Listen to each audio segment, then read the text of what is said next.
BRS పార్టీకి ఓటేస్తే BRS party పరిస్థితి నాకు గడక వాళ్ళు ఇక్కడ లేరు అక్కడ లేరు, వాళ్ళకి ఒక్క ఎంపీ లేరు, ఒక్క ఎంపీ గెలవలేదు, ఒక్క ఎంపీ గెలవలేదు బీఆర్ఎస్. ఇలా కేసీఆర్ కొడుకు అంటున్నాడ బీజేపీకి ఏముంది, నీకేముంది, నీ అయ్యకి ఏమన్నా చెప్పరాదు. నీ అయ్య ఫావులు ఎవరు, నువ్వు తిరిగినా ఎవరు అడుచుకుంటలేరు. నేను ఒక్క ఎంపీ గెలవలేను, ఎమ్మెల్సీకి క్యాండిడేట్ దొరకలే. ఎమ్మెల్సీలో మనం గెలిచాం, ఒక 2 గెలిచాం ఎమ్మెల్సీ. బీఆర్ఎస్ లో క్యాండిడేట్ దొరకలే. బీఆర్ఎస్ లో ఒక్క ఎంపీ లేడు. 100 సీట్లు గెలుస్తామన్న కేసీఆర్ కొడుకు ఇలా ఏమైంది నీ పరిస్థితి?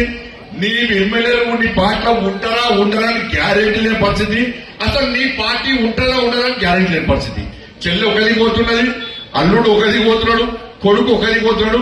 ఆ ముస్తానే పెద్దనే ఇక వశపడక రోజు 4 పెగ్గులు చంపుకుంటా ఫామ్ పట్టుకున్నాడు. నెలకు ఒక్కసారి బయటికి వెళ్తాడు. నేను ఉన్నా అని చెప్పుకోవడానికి యశోద హాస్పిటల్ పోతాడు. కేసీఆర్ ఉన్నాడంటే యశోదాస్పత్రిని చూడాలి. టెస్ట్ల కోసం ఆయన మంచి కూడా కోరుకుంటాం. ఒక ఇంకో రాష్ట్రం కోరుకునే పార్టీ భారతీయ జనతా పార్టీ కాదు.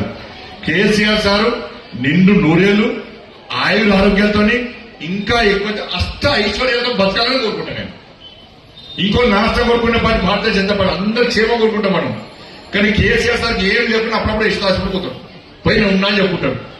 ఇక ఏమంటే ఎలక్షన్ అప్పుడు బయటకు వస్తాడు, నేనున్నా మళ్ళీ చెప్పుకుంటాడు.